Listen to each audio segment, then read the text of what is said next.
News 18ನ ಡಿಜಿಟಲ್ಗೆ ತಮಗೆಲ್ಲ ಆತ್ಮೀಯವಾದಂಥ ಸ್ವಾಗತ. ಇವತ್ತು ಬೆಳ್ಳಂಬೆಳಗ್ಗೆ ಅಂದರೆ ಆಲ್ಮೋಸ್ಟ್ 5:30ರಿಂದ 6 ಗಂಟೆ ಸುಮಾರಿಗೆ ಬೆಂಗಳೂರು ನಗರದ 17 ಕಡೆಗಳಲ್ಲಿ ಇಡಿ ಅಧಿಕಾರಿಗಳು ದಾಳಿಯನ್ನು ಮಾಡ್ತಾರೆ. ಪ್ರಮುಖವಾಗಿ ಶಾಂತಿನಗರದ ಶಾಸಕ ಆಗಿರುವಂತಹ ಹ್ಯಾರಿಸ್ ಅವರ ಮನೆ ಮೇಲೆ ಕೂಡ ಅಷ್ಟೇ ಇವತ್ತು ದಾಳಿ ಆಗುತ್ತೆ. ಈ ದಾಳಿಗೆ ಮೂಲ ಕಾರಣ ಏನು ಅಂತಂದರೆ ಶ್ರೀಕಿ ಅಲಿಯಾಸ್ ಶ್ರೀಕೃಷ್ಣ ಅಂತ ಹೇಳ್ಬಿಟ್ಟು. ಯಾಕಂದರೆ 2016-17ನೇ ಇಸ್ವಿಯಲ್ಲಿ ಬೆಂಗಳೂರು ನಗರದ ದೊಡ್ಡ ಮಟ್ಟದ ಚರ್ಚೆಗೆ ಒಂದು ಕಾರಣ ಆಗುತ್ತೆ. ಅದು ಕೂಡ ಅಷ್ಟೇ ಹ್ಯಾಕಿಂಗ್ ಅನ್ನುವಂಥದ್ದು. ಅದರಲ್ಲೂ ಬೇರೆ ಬೇರೆ ವೆಬ್ಸೈಟ್ಗಳು ಹ್ಯಾಕ್ ಆಗ್ತಾ ಹೋಗುತ್ತೆ, ಬೇರೆ ಬೇರೆ ರೀತಿಯಾದಂಥ ಒಂದಷ್ಟು ವ್ಯಾಲೆಟ್ಗಳು ಕೂಡ ಹ್ಯಾಕ್ ಆಗ್ತಾ ಹೋಗುತ್ತೆ. ಅದೆಲ್ಲವೂ ಕೂಡ ಅಷ್ಟೇ ಕ್ರಿಪ್ಟೋ ಮೂಲಕವಾಗಿ ಹಣದ ರೂಪದಲ್ಲಿ ವಾಪಸ್ ಬರುವಂಥ ಪ್ರಕರಣಗಳು ಕೂಡ ಅಷ್ಟೇ ಜಾಸ್ತಿ ಆಗ್ತಾ ಹೋಗುತ್ತೆ. 2016ರಿಂದ 2019ವರೆಗೂ ಕೂಡ ಅಷ್ಟೇ ಈ ರೀತಿಯಂಥ ಹ್ಯಾಕಿಂಗ್ ಕೇಸ್ಗಳು ಅತಿ ಹೆಚ್ಚಿನ ಸಂಖ್ಯೆಯಲ್ಲಿ ಬೆಂಗಳೂರು ನಗರದಲ್ಲಿ ರಿಜಿಸ್ಟರ್ ಆಗ್ತಾ ಹೋಗುತ್ತೆ. ಅದರಲ್ಲಿ ಪ್ರಮುಖವಾಗಿ 2020ನೇ ಇಸ್ವಿಯಲ್ಲಿ ಅಶೋಕ್ ನಗರ ಪೊಲೀಸ್ ಸ್ಟೇಷನ್ಗೆ ಯಶೋಧಾ ದೇವಿ ಎಂಬುವಂಥ ಒಂದು ಮಹಿಳೆ ಒಂದು ದೂರನ್ನು ಕೊಡ್ತಾರೆ. 28 ಲಕ್ಷ ಹಣವನ್ನು ಕ್ರಿಪ್ಟೋದಲ್ಲಿ ಹೂಡಿಕೆ ಮಾಡಿ ಡಬಲ್ ಮಾಡಿಕೊಡ್ತೀವಿ ಅಂತೇಳಿ ಶ್ರೀಕಿ ಅಲಿಯಾಸ್ ಶ್ರೀಕೃಷ್ಣ ಆ್ಯಂಡ್ ಗ್ಯಾಂಗ್ನವರು ನನ್ನ ಅಪ್ರೋಚ್ ಮಾಡ್ತಾರೆ. ಅದಕ್ಕೆ ಪೂರಕವಾಗಿ ನಾನು 28 ಲಕ್ಷ ಹಣವನ್ನು ಕೂಡ ಅಷ್ಟೇ ಕೊಡ್ತೀನಿ, ಆದರೆ 45 ಲಕ್ಷ ವಾಪಸ್ ಕೊಡ್ತೀನಿ ಅನ್ನೋಂಥವ್ರು ಹಣ ಕೊಟ್ಟಿಲ್ಲ ಅಂತೇಳಿ ಒಂದು ದೂರನ್ನು ಕೊಡ್ತಾರೆ. ಆ ಒಂದು ದೂರನ್ನು ಅಶೋಕ್ ನಗರ ಪೊಲೀಸ್ ಇನ್ವೆಸ್ಟಿಗೇಷನನ್ನು ಮಾಡ್ತಾರೆ. ಆ ಸಂದರ್ಭದಲ್ಲಿ ಶ್ರೀಕಿ ಮತ್ತು ಅನ್ನ ಟೀಮ್ 3 ಜನರನ್ನು ಕೂಡ ಅಷ್ಟೇ ವಿಚಾರಣೆಗೆ ಒಳಪಡಿಸ್ತಾರೆ. ಆ ಸಂದರ್ಭದಲ್ಲಿ ಒಂದು ಹೆಸರು ಬಯಲಾಗುತ್ತೆ, ಇದೇ ಒಂದು ನಲಪಾಡ್ ಹೆಸರು.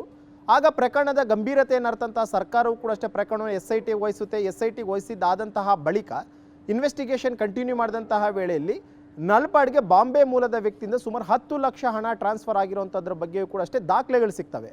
ಆದರೆ ಆ ಟೈಮ್ನಲ್ಲಿ ನಲಪಾಡನ್ನು ಇನ್ವೆಸ್ಟಿಗೇಷನ್ಗೆ ಕರೀತಾರೆ, ಅವರು ಕೂಡ ಎನ್ಕ್ವೈರಿಗೆ ಹೋಗ್ತಾರೆ. ಆ ಸಂದರ್ಭದಲ್ಲಿ ಅವ್ರು ಹೇಳುವಂಥದ್ದು ಹೌದು 10 ಲಕ್ಷ ಹಣವನ್ನು ನಾನು ರಿಕವರಿ ರೂಪದಲ್ಲಿ ಬೇಕಾದರೆ ವಾಪಸ್ ಕೊಡ್ತೀನಿ ಅಂತಲೂ ಕೂಡ ಒಪ್ಕೊಂಡು ಬಂದಿರ್ತಾರೆ. ಆದರೆ ಇದುವರೆಗೂ ಕೂಡ ಹಣವನ್ನು ವಾಪಸ್ ಕೊಟ್ಟಿಲ್ಲ. ಕೆಲವೊಂದು ಮೂಲಗಳು ಹೇಳ್ತಾ ಇರುವಂಥದ್ದು ಏನಂತಂದರೆ SIT ಸರ್ಕಾರದ ಅಧೀನದಲ್ಲಿದ್ದಂಥ ಕಾರಣಕ್ಕೋಸ್ಕರ ಇವರನ್ನು ಆರೋಪಿಯನ್ನಾಗಿರ್ಬೋದು ಅಥವಾ ಇವ್ರ ಮೇಲೆ ಆ್ಯಕ್ಷನ್ ಆಗಿರ್ಬೋದು ಯಾವುದೂ ಕೂಡ ಮಾಡಿಲ್ಲ. 2022ರಲ್ಲಿ ದಾಖಲಾಗಿದ್ದಂಥ ಪ್ರಕರಣ 2026 ಆದರೂ ಕೂಡ ಚಾರ್ಜ್ ಶೀಟ್ ಹಾಕಿಲ್ಲ ಅಂತ ಕೂಡ ಒಂದಷ್ಟು ಚರ್ಚೆಗಳಾಗ್ತಾ ಇತ್ತು. ಜೊತೆಗೆ ಈ ಪ್ರಕರಣವನ್ನು ಯಾವಾಗ CCB ಅವರು ಕೂಡ ಅಷ್ಟೇ ಇನ್ವೆಸ್ಟಿಗೇಷನ್ ಮಾಡ್ತಾರೋ, ಶ್ರೀಕಿನ ಅರೆಸ್ಟ್ ಮಾಡ್ಕೊಳ್ತಾರೆ, ಆ ಟೈಮ್ನಲ್ಲೂ ಕೂಡ ಅಷ್ಟೇ ಪ್ರಕರಣದ ಗಂಭೀರತೆಯನ್ನು ಅರ್ಥಂಥ ED ಅವರು ಅದನ್ನು ಅಬ್ಸರ್ವ್ ಮಾಡ್ತಾನೆ ಬರ್ತಿರ್ತಾರೆ. ಯಾಕಂದರೆ ಈ ಕ್ರಿಪ್ಟೋ ಮೂಲಕವಾಗಿ ಅಕ್ರಮವಾಗಿ ಹಣ ಯಾವಾಗ ಟ್ರಾನ್ಸ್ಫರ್ ಆಗ್ತಾ ಹೋಗ್ತಿರುತ್ತೆ ಅದು ಹವಾಲಾ ರೂಪದಲ್ಲೂ ಕೂಡ ಅಷ್ಟೇ ಹೋಗ್ತಿರುವಂಥ ಕಾರಣಕ್ಕೋಸ್ಕರ ED ಅವರು ಈ ಒಂದು ಪ್ರಕರಣದ ಮೇಲೆ ಒಂದು ಕಣ್ಣನ್ನು ಇಟ್ಟಿರ್ತಾರೆ. ಆದರೆ ಈ CID ಆಯಿತು, CCB ಆಯಿತು, ತದನಂತರ SIT ಆಯಿತು, ಈ 3 ಏಜೆನ್ಸಿಗಳು ಕೂಡ ಇನ್ವೆಸ್ಟಿಗೇಷನ್ ಆದಂತಹ ಬಳಿಕ ED ಅವರು CCBಯಿಂದ ಒಂದು ಪ್ರೈಮರಿ ರಿಪೋರ್ಟನ್ನು ಕೇಳ್ತಾರೆ. ಈ ಒಂದು ಕ್ರಿಪ್ಟೋ ಮೂಲಕವಾಗಿ ಎಲ್ಲೆಲ್ಲಿ ಹಣ ವರ್ಗಾವಣೆ ಆಗಿದೆ, ಯಾವ್ಯಾವ ರೀತಿಯಲ್ಲಿ ಹ್ಯಾಕಿಂಗ್ ಆಗ್ತಾ ಇದೆ, ಯಾವ್ಯಾವ ವೆಬ್ಸೈಟ್ಗಳು ಹ್ಯಾಕ್ ಆಗ್ತಾಯಿದೆ, ಗೌರ್ಮೆಂಟ್ ವೆಬ್ಸೈಟ್ಸ್ ಎಷ್ಟು, ಯಾವ್ಯಾವ ವ್ಯಾಲೆಟಲ್ಲಿದ್ದಂಥ ಎಷ್ಟೆಷ್ಟು ಹಣವನ್ನು ಕ್ರಿಪ್ಟೋ ಮೂಲಕವಾಗಿ ಬೇರೆ ಬೇರೆ ಕಡೆಗಳಿಗೆ ವರ್ಗಾವಣೆ ಆಗಿದೆ ಅನ್ನೋಂಥದ್ರ ಬಗ್ಗೆ ನೀವೇನೆಲ್ಲ ಇನ್ವೆಸ್ಟಿಗೇಷನ್ ಮಾಡಿದ್ರೆ ಆ ಇನ್ವೆಸ್ಟಿಗೇಷನ್ನ ರಿಪೋರ್ಟನ್ನು ಕೊಡಿ ಅಂತ ಹೇಳ್ಬಿಟ್ಟು CCB ಅವ್ರನ್ನ ಇದೇ ಎನ್ಫೋರ್ಸ್ಮೆಂಟ್ ಡೈರೆಕ್ಟರೇಟ್ ಕೂಡ ಅಷ್ಟೇ ಕೇಳುತ್ತೆ. ಅದಕ್ಕೆ ಅವರು ಪ್ರಾಥಮಿಕ ತನಿಖಾ ವರದಿಯನ್ನು ಕೂಡ ಅಷ್ಟೇ ED ಅವ್ರಿಗೆ ಕೊಟ್ಟಿರ್ತಾರೆ. 2022ರಲ್ಲಿ ಮಾಹಿತಿಯನ್ನು ಕಲೆಕ್ಟ್ ಮಾಡೋಕ್ಕೆ ಮುಂದಾದಂಥ ED ಅವರು 2026ವರೆಗೂ ಕೂಡ ಅಷ್ಟೇ ಮೌನವಾಗಿದ್ದರು. ಯಾಕಂದರೆ ಬ್ಯಾಕ್ಗ್ರೌಂಡಲ್ಲಿ ಕೆಲಸ ಮಾಡ್ತಾಯಿದ್ರು. ಇವರ ವ್ಯವಹಾರ ಏನು, ಅದರಲ್ಲೂ ಕೂಡ ಅಷ್ಟೇ ಹ್ಯಾರಿಸ್ ಅವರ ಮಗ ನಲಪಾಡ್ ಅವರ ವ್ಯವಹಾರ ಏನು, ನಲಪಾಡ್ ಯಾರ್ಯಾರ ಜೊತೆ ಸಂಪರ್ಕದಲ್ಲಿದ್ದರು, ಅವರ ಒಂದು ಉದ್ಯಮ ಏನು, ಬೇರೆ ಬೇರೆ ದೇಶಗಳೆಲ್ಲಾದರೂ ಇನ್ವೆಸ್ಟ್ಮೆಂಟ್ ಏನಾದರೂ ಮಾಡಿದಾರಾ, ಹೀಗೆ ಪ್ರತಿಯೊಂದು ಮಾಹಿತಿಯನ್ನು ಕೂಡ ಇವರು ಬ್ಯಾಕ್ಗ್ರೌಂಡಲ್ಲಿ ಸರ್ಚ್ ಮಾಡ್ತಾ ಹೋಗ್ತಾಯಿದ್ರು. ಇವತ್ತು ಫೈನಲಿ ಬೆಳಗ್ಗೆ 6 ಗಂಟೆ ಸುಮಾರಿಗೆ ಸುಮಾರು 100ಕ್ಕೂ ಹೆಚ್ಚು ED ಅಧಿಕಾರಿಗಳು ಬೆಂಗಳೂರಿನ 17 ಕಡೆಗಳಲ್ಲಿ ED ಅವರು ದಾಳಿ ಮಾಡ್ತಾರೆ. ಒಂದು ಶಾಂತಿನಗರದಲ್ಲಿರುವಂತಹ ಹ್ಯಾರಿಸ್ ಅವರ ಮನೆ ಮೇಲೆ, ಹ್ಯಾರಿಸ್ ಅವರ ಮನೆ ಮೇಲೆ ಕೂಡ ಅಷ್ಟೇ ಬೆಳಗ್ಗೆ 14 ಜನ ED ಆಫೀಸರ್ಸ್ ರೈಡ್ ಮಾಡ್ತಾರೆ. ರೈಡ್ ಮಾಡಿದಂಥ ವೇಳೆಯಲ್ಲಿ ಶಾಸಕ ಹ್ಯಾರಿಸ್ ಅವರು ಕೂಡ ಅಲ್ಲೇ ಇದ್ದಾರೆ, ಅವರ ಮಗ ನಲಪಾಡ್ ಅವರು ಕೂಡ ಅಷ್ಟೇ ಮನೆಯಲ್ಲಿದ್ದಾರೆ. ಇಬ್ಬರನ್ನೂ ಕೂಡ ಅಷ್ಟೇ ಇಂಟ್ರಾಗೇಷನ್ಗೆ ಈಗಾಗಲೇ ಒಳಪಡಿಸಿರುವಂಥದ್ದು. ಜೊತೆಗೆ ಪ್ರಮುಖವರು ಅವರ ಒಂದು ಪರ್ಸ್ನಲ್ ಲ್ಯಾಪ್ಟಾಪ್ಸ್ ಆಗಿರ್ಬೋದು ಅಥವಾ ಅವರು ಮನೆಯಲ್ಲಿದ್ದಂಥ ಇನ್ನಿತರ ಯಾವುದಾದ್ರೂ ಟೆಕ್ನಿಕಲ್ ಬೇಸ್ಡ್ ಆಗಿರುವಂಥ ಎವಿಡೆನ್ಸಸ್ ಆಗಿರ್ಬೋದು ಅಥವಾ ಮೊಬೈಲ್ ಫೋನ್ಸ್ ಆಗಿರ್ಬೋದು ಅಥವಾ ಇನ್ನಿತರ ಏನಾದರೂ ಸಿಕ್ಕಿದ್ರೆ ಅದನ್ನು ಕೂಡ ಅಷ್ಟೇ ಪರಿಶೀಲನೆ ಮಾಡುವಂಥ ಒಂದು ಕೆಲಸವನ್ನು ಸದ್ಯಕ್ಕೆ ED ಅಧಿಕಾರಿಗಳು ಕಂಟಿನ್ಯೂನ ಮಾಡ್ತಿದ್ದಾರೆ. ಜೊತೆಗೆ ಆ ಒಂದು ಹಾರ್ಡ್ ಡಿಸ್ಕ್ ಆಗಿರ್ಬೋದು ಪ್ರತಿಯೊಂದನ್ನು ಕೂಡ ಈಗಾಗಲೇ ವೆರಿಫೈ ಮಾಡ್ತಿದ್ದಾರೆ. ಇದರ ಜೊತೆಗೆ ಇವರು ಎಲ್ಲೆಲ್ಲಿ ಪ್ರಾಪರ್ಟಿಗಳನ್ನು ಮಾಡಿದ್ದಾರೆ, ಆ ಒಂದು ಪ್ರಾಪರ್ಟಿ ಮಾಡೋದಕ್ಕೆ ಮೂಲ ಆದಾಯ ಎಲ್ಲಿಂದ ಬಂತು ಅನ್ನೋಂಥದ್ರ ಬಗ್ಗೆ ಕೂಡ ಈಗಾಗಲೇ ಬೆಳಗ್ಗೆಯಿಂದನೂ ಕೂಡ ಅಷ್ಟೇ ಸರ್ಚ್ ಮಾಡುವಂಥ ಒಂದು ಕೆಲಸವನ್ನು ED ಆಫೀಸರ್ಸ್ ಮಾಡ್ತಾ ಇರುವಂಥದ್ದು. ಇದು ಒಂದನೇ ರೈಡ್ ಆಯಿತು. ಅಂದರೆ ಮತ್ತೊಂದು ಜಯನಗರದಲ್ಲಿರುವಂಥ ಶ್ರೀಕಿಯ ಮನೆ ಮೇಲೆ ಕೂಡ ಅಷ್ಟೇ ED ಆಫೀಸರ್ಸ್ ರೈಡ್ ಮಾಡಿದ್ದಾರೆ. ಅವ್ರ ಮನೆ ಮೇಲೆ ಸುಮಾರು 6 ಜನ ಆಫೀಸರ್ಸ್ ರೈಡ್ ಮಾಡಿರುವಂಥದ್ದು.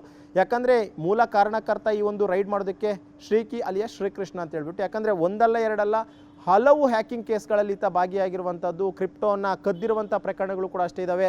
ಜೊತೆಗೆ ಇವರು ಕ್ರಿಪ್ಟೋ ಮೂಲಕವಾಗಿ ಬೇರೆ ದೇಶಕ್ಕೆ ಅದನ್ನು ಕಳಿಸ್ಕೊಟ್ಟು ವ್ಯಾಲೆಟ್ ಅಲ್ಲಿಂದ ಹಣವನ್ನು ಟ್ರಾನ್ಸ್ಫರ್ ಮಾಡಿಸ್ಕೊಂಡಿರುವಂಥ ಪ್ರಕರಣಗಳು ಕೂಡ ಈತನ ಮೇಲೆ ಇರುವಂಥ ಕಾರಣಕ್ಕೋಸ್ಕರ ಈತ ಕೋಟ್ಯಾಂತರ ರೂಪಾಯಿ ಹಣವನ್ನು ಕೂಡ ಅಷ್ಟೇ ಈ ರೀತಿಯಾಗಿ ಕ್ರಿಪ್ಟೋ ಮೂಲಕವಾಗಿ ಟ್ರಾನ್ಸ್ಫರ್ ಮಾಡ್ತಿರುವಂಥದ್ರ ಬಗ್ಗೆ ಮಾಹಿತಿ ಇತ್ತು. ಆ ನಿಟ್ಟಿನಲ್ಲಿ ಕೂಡ ಅಷ್ಟೇ ಶ್ರೀಕಿ ಅಲಿಯಾಸ್ ಶ್ರೀಕೃಷ್ಣ ನಿವಾಸ ಮೇಲೆಯೂ ಕೂಡ ಅಷ್ಟೇ 6 ಜನ ಆಫೀಸರ್ಸ್ ರೈಡ್ ಮಾಡಿ ಬೆಳಗ್ಗೆಯಿಂದಲೂ ಕೂಡ ಅಷ್ಟೇ ಮಾಹಿತಿ ಸಂಗ್ರಹವನ್ನು ಮಾಡ್ತಿದ್ದಾರೆ. ಮತ್ತೊಂದು ಇಂಟ್ರೆಸ್ಟಿಂಗ್ ಆದಂಥ ವಿಚಾರ ಏನು ಅಂತಂದರೆ ಮಾಜಿ ಕೇಂದ್ರ ಸಚಿವ ರೆಹಮಾನ್ ಖಾನ್ ಅವರ ಮೊಮ್ಮಗನ ನಿವಾಸದ ಮೇಲೆಯೂ ಕೂಡ ಅಷ್ಟೇ ಇವತ್ತು ಇಡಿ ಆಫೀಸರ್ಸ್ ರೈಡ್ ಮಾಡಿದ್ದಾರೆ. ಅಲ್ಲಿಯೂ ಕೂಡ ಸುಮಾರು 4 ರಿಂದ 5 ಜನ ಆಫೀಸರ್ಸ್ ರೈಡ್ ಮಾಡಿರುವಂಥದ್ದು. ಅರೆ ಇದೇನಪ್ಪ ಕೇಂದ್ರ ಮಾಜಿ ಸಚಿವರ ಮೊಮ್ಮಗನಿಗೂ ಈ ಒಂದು ಕ್ರಿಪ್ಟೋ ಕರೆನ್ಸಿಗೂ ಏನು ಸಂಬಂಧ ಅಂತಂದರೆ ಇವರೆಲ್ಲರೂ ಕೂಡ ಒಂದೇ ಫ್ರೆಂಡ್ಸು. ಯಾಕಂದರೆ ಇಲ್ಲಿ ಶ್ರೀಕಿ ಅಲಿಯಾಸ್ ಶ್ರೀಕೃಷ್ಣ ಏನಿದ್ದಾನೆ ಈತ ನಲಪಾಡ್ ಅವರ ಸಹೋದರನ ಕ್ಲಾಸ್ಮೇಟ್ ಆಗಿರ್ತಾನೆ. ಆ ಒಂದು ಕ್ಲಾಸ್ಮೇಟ್ ಆಗಿದ್ದಂಥ ಕಾರಣಕ್ಕೋಸ್ಕರ ಆಟೋಮೆಟಿಕ್ಕಾಗಿ ಇವರೆಲ್ಲರೂ ಕೂಡ ಅಷ್ಟೇ ಕಾಮನ್ ಫ್ರೆಂಡ್ಸ್ ಇರ್ತಾರೆ. ಇವ್ರ ಮುಖಾಂತರವಾಗಿ ಶ್ರೀಕಿ ಪರಿಚಯ ಆಗ್ತಾನೆ. ಮೊದಲನೇದಾಗಿ ನಲ್ಪಾಡ್ಗೆ ಪರಿಚಯ ಆಗ್ತಾನೆ. ನಲ್ಪಾಡ್ ಆದಂಥ ಬಳಿಕ ರೆಹಮಾನ್ ಖಾನ್ ಅವರ ಮೊಮ್ಮಗನಿಗೂ ಕೂಡ ಪರಿಚಯ ಆಗ್ತಾನೆ.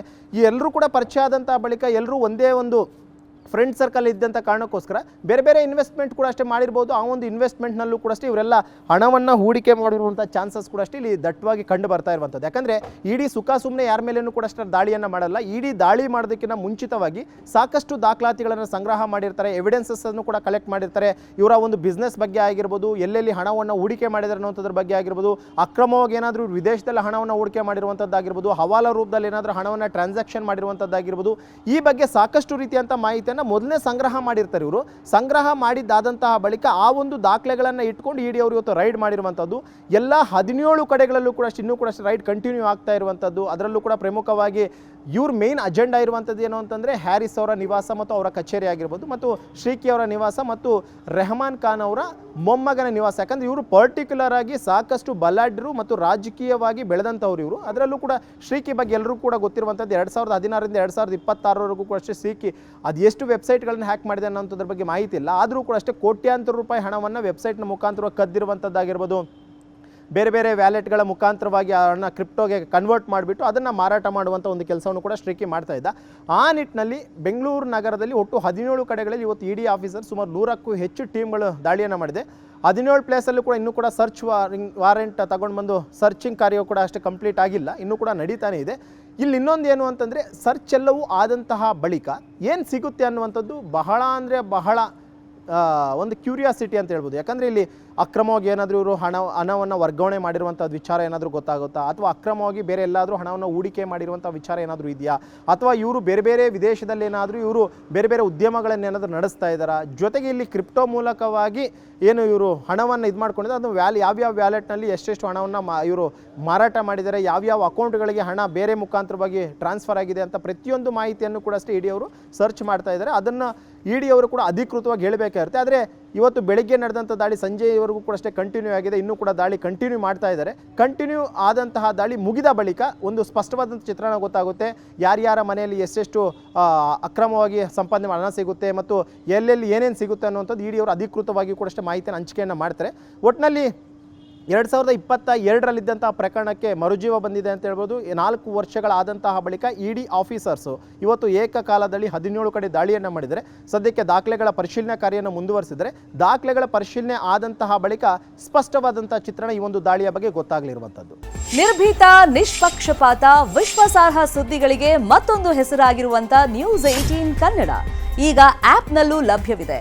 ದಯವಿಟ್ಟು ಇಲ್ಲಿರುವಂತ QR ಕೋಡ್ ಸ್ಕ್ಯಾನ್ ಮಾಡಿಕೊಂಡು ಆಪ್ ಡೌನ್ಲೋಡ್ ಮಾಡೋದಕ್ಕೆ ಮರಿಬೇಡಿ. ನಿಮ್ಮ ಬೆಂಬಲ ಹೀಗೆ ಸದಾ ನಮ್ಮೊಂದಿಗಿರಲಿ. ಧನ್ಯವಾದ.